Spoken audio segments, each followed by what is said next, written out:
कर्नाटक में अब धीरे धीरे सरकार की तरफ से फैसले आने शुरू हो गए हैं। शिक्षा मंत्री का हिजाब को लेकर एक बयान आया है और उसमें कहा है कि एक ऐसी पॉलिसी एडॉप्ट की जाएगी जिसमें किसी को भी दिक्कत ना हो, किसी को भी परेशानी ना हो।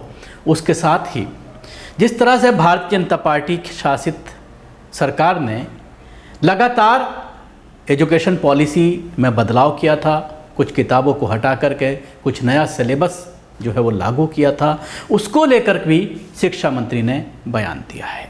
लेकिन दोनों ही मामलों में कोई साफ या खुला संदेश कांग्रेस के नेताओं के ज़रिए, शिक्षा मंत्री के ज़रिए नहीं दिया गया है। अभी नया सेशन शुरू हुआ है एजुकेशन का, उसको लेकर यह कहा गया है शिक्षा मंत्री के ज़रिए कि इसको लेकर मुख्यमंत्री और उप मुख्यमंत्री से बात की जाएगी, उनका जैसा ही निर्देश होगा उसके अकॉर्डिंग नई पॉलिसी लागू की जाएगी। जो पहले से चली आ रही थी उसको दोबारा से लागू किया जाएगा। भारतीय जनता पार्टी ने जो नई किताबें, नया सिलेबस लॉन्च किया था, उसको पढ़ने के लिए बच्चों को किताबें दे दी गई थी। अब बीच सेशन में उसको चेंज करना पॉसिबल नहीं है, इसलिए नए सेशन का इंतज़ार किया जाएगा और इसके लिए हो सकता है कि बीच में भी चेंज कर दिया जाए, लेकिन बच्चों को परेशानी होगी नई किताबें ख़रीदने के लिए। और अगर सरकारी स्कूलों में सरकार की तरफ से किताबें दी जा रही हैं तो उसमें सरकार का बजट बढ़ जाएगा। इसलिए अभी इस पर फैसला नहीं किया गया है, लेकिन पॉलिसी चेंज की जाएगी, किताबें बदली जाएंगी, ये बात साफ तौर पर शिक्षा मंत्री के ज़रिए कही गई है।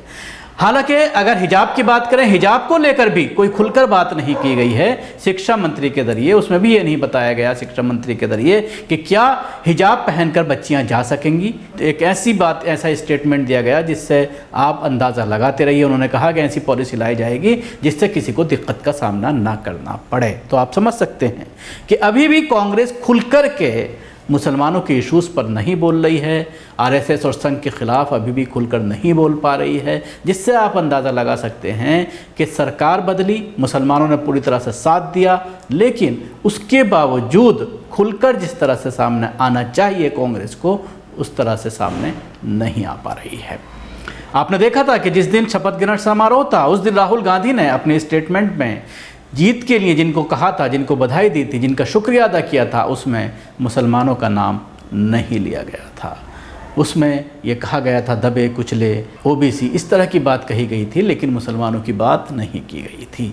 तो उन सब चीज़ों से आप अंदाज़ा लगा सकते हैं। हालांकि आज जब वो अमेरिका पहुँचे हैं तो अमेरिका में उन्होंने मुसलमानों के ऊपर भारत में हो रहे जुल्म की बात ज़रूर खुलकर आज उन्होंने मंच से की है।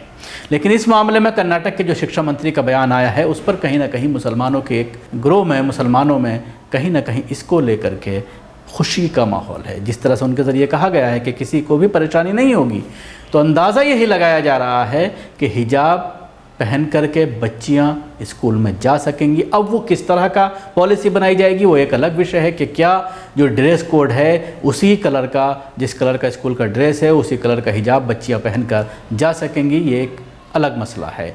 तो ये कर्नाटक में हिजाब का विवाद काफ़ी गर्म था। शिक्षा को लेकर कांग्रेस ने घोषणा पत्र में कई तरह के वादे भी किए थे। अब हिजाब बैन को लेकर कर्नाटक के शिक्षा मंत्री मधु बंगरप्पा ने कहा है कि ऐसा फैसला लिया जाएगा जिससे सभी छात्र छात्राओं को लाभ मिलेगा। हालांकि उन्होंने हिजाब मामले पर अलग से टिप्पणी करने से इनकार कर दिया।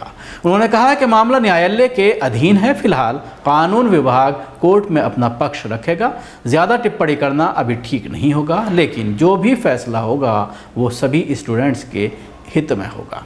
सोमवार को शिक्षा से जुड़े 30 लोग सीएम सिद्धरामैया से मिलने पहुंचे थे। उन्होंने शिक्षा के क्षेत्र में कई मांगों को लेकर ज्ञापन सौंपा। इसमें कहा गया है कि हिजाब विवाद की वजह से हज़ारों लड़कियां शिक्षा से वंचित हो गईं। बता दें कि दिसंबर 2021 में ही उडुपी के एक कॉलेज में ये विवाद शुरू हुआ था, जहां हिजाब की वजह से 6 लड़कियों को परीक्षा में शामिल होने से रोक दिया गया था। इसके बाद सरकार ने भी हिजाब पहनकर क्लास में एंट्री पर रोक लगा दी, जो कि मामला हाई कोर्ट में पहुंच गया। हाई कोर्ट ने इस मामले में कहा कि इस्लाम में हिजाब ज़रूरी नहीं है, इसलिए सरकार के आदेश पर रोक लगाने से इनकार कर दिया गया। इसके बाद अक्टूबर में याचिकाकर्ता सुप्रीम कोर्ट पहुंच गए। अब ये मामला सुप्रीम कोर्ट में चल रहा है। चुनाव से पहले कांग्रेस ने कहा था भाजपा ने जो टेक्स्ट बुक में बदलाव किए हैं उनको फिर से पहले जैसा किया जाएगा।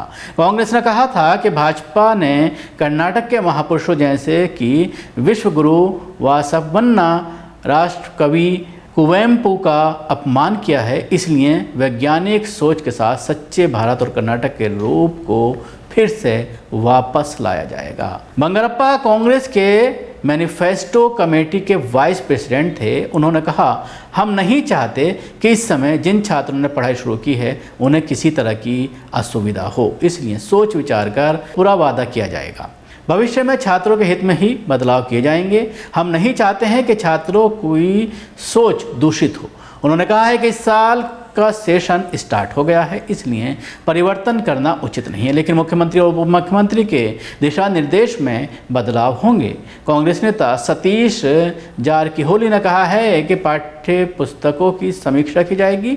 इसके लिए एक एक्सपर्ट कमेटी बनाई जाएगी और उसी की रिपोर्ट के आधार पर परिवर्तन किए जाएंगे। तो आप देख सकते हैं जिस तरह से कोर्ट का हवाला दिया गया हिजाब मामले को लेकर के, अभी कोर्ट में विचाराधीन मामला है, इसलिए इस पर कुछ खुलकर नहीं कहा जा सकता। तो आप अंदाज़ा लगा सकते हैं कि किस तरह से फूंक फूंक करके कांग्रेस कदम रख रही है। शुक्रिया, आपको हमारी कोशिश कैसी लगी ज़रूर बताएं। हमारे यूट्यूब चैनल को सब्सक्राइब करना ना भूलें, इसके साथ ही बेल आइकन जरूर दबाएं।